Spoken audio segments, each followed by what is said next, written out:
In those days, a decree went out from Emperor Augustus that all the world should be registered.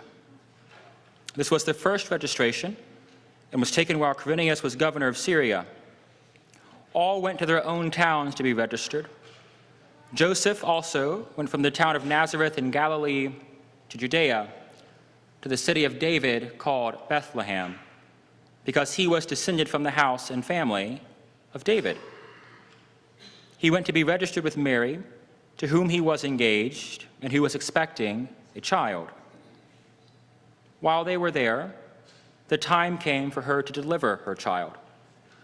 And she gave birth to her firstborn son, wrapped him in bands of cloth, and laid him in a manger, because there was no place for them in the inn. If you were here at 11 o'clock, you heard a sermon. This evening you will receive a shorter meditation. But I think that on this night, as I said with folks at 11 o'clock, I think it's important that as we sit in the sort of gravity and awe of this moment, that we pay careful note to the words of a minister in the Church of Christ, Caitlin Hardy Shetler, who wrote a long poem imagining what Mary might have thought on this night.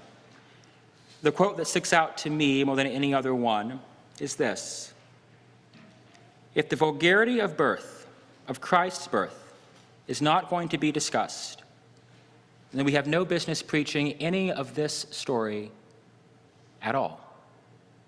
And so I think that's important for us to note that when we sit with Christmas Eve, when we sit with the text of our tradition, we very often skip over the fact that Mary is a human person, that she experiences human things.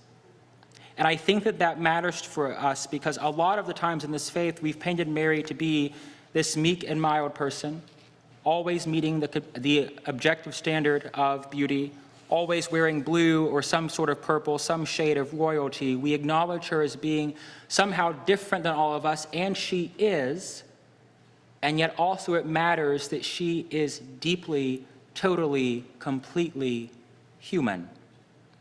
It matters what she experienced because we don't get any of the story of Christ without the story of Mary first. I think we've sanitized a lot about the Christmas story.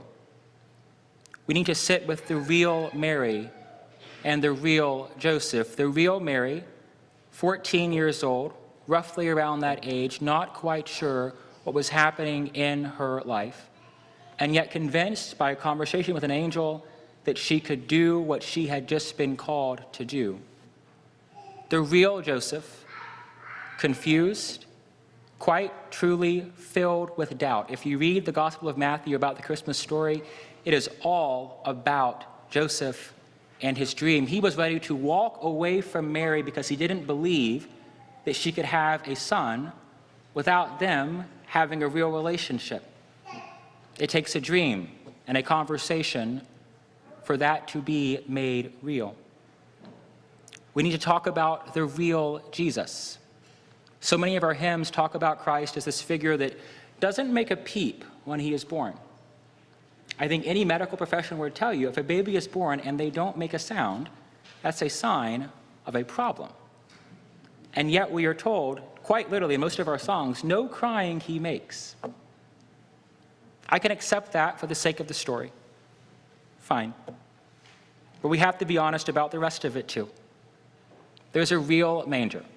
It's not just this cute little wooden thing that we put great figures around. It is a trough. It is a feeding trough for livestock. Jesus Christ, the Son of God, spent his first night on this earth among God's creation, laying in a trough. That matters. It has to matter for any of this story, for any part of this faith to be made real in our time. The real God descended to earth in the most vulnerable form of the human condition. God could have chosen any place, any time, anywhere, and yet God chose this couple who had no real business being known, no real business being named, but for the grace of God, God chose them to raise Jesus. And God chose to come to earth in the most basic form of life we've got for human creation, and that's a baby, all of its vulnerability, all of its messiness, all of its grossness, all those great things that make a baby real, God chose that to show us the way in which we might better live. That matters. Let's be honest about that vulnerability, that God chose to be that vulnerable with their creation. My siblings, there are nativity scenes playing out all around the world tonight. They are in Sudan, in Congo, and Ukraine, on the southern border, in Palestine and Gaza. There are many, many people all around the world without shelter this evening, many of them with young children, many of them expecting children, and they too have no place in at the inn. I think it matters because on this night, you've gathered here, there are millions of people, billions of people gathering in churches like this, either in person or online, to celebrate the Christmas story, to celebrate the arrival of love and hope and peace and joy into a weary world.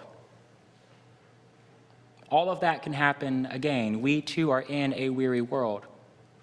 And love, joy, hope, peace, justice, all of those things can be made real in our time. Because right now, there are angels crying out, we've seen this before, and we have. Jesus has already showed us the way towards a way in which we might better live and share this common life. The values are timeless because the story is timeless, and what we do in places like this, they matter. And for them to have all the power and might they've got, we have to be honest about where any of it began. The birth story was tough. We skip it. I think that sucks, but we have time to be honest about it because it was hard. It was tough going. Mary was in pain. She bled, she cried, she wept, and then Jesus. And I think when we're honest about that, about the fact that Mary and Joseph were real people living real lives, plucked from obscurity to do a really heavy task, when we get that part right, then all the carols, all the hymns, all the candlelight is made that much more real. Because on this night, we chose to be honest and confront reality and admit that it wasn't all this beautiful, sunshiny thing, that it was hard, it was tough, it was painful, and that's a marker, I think, for us in this life. It will be hard, it will be tough, it might be painful, and yet still, every single word on those banners rings true. Every word on those banners is possible in our time. I think God chose a human form to show us the way in which we might better live, because God wanted us to understand that we had the capacity to live that way too. So my prayer for us on this night, on this Christmas Eve, is that we might recall that truth, meditate on that truth, and believe that it could be made real in our time, and if not on this day and the days to come, that we might commit ourselves to some part of those great words and ideas so that this story matters not just on this night, but on every single day of the year. May this prayer be made so. Amen.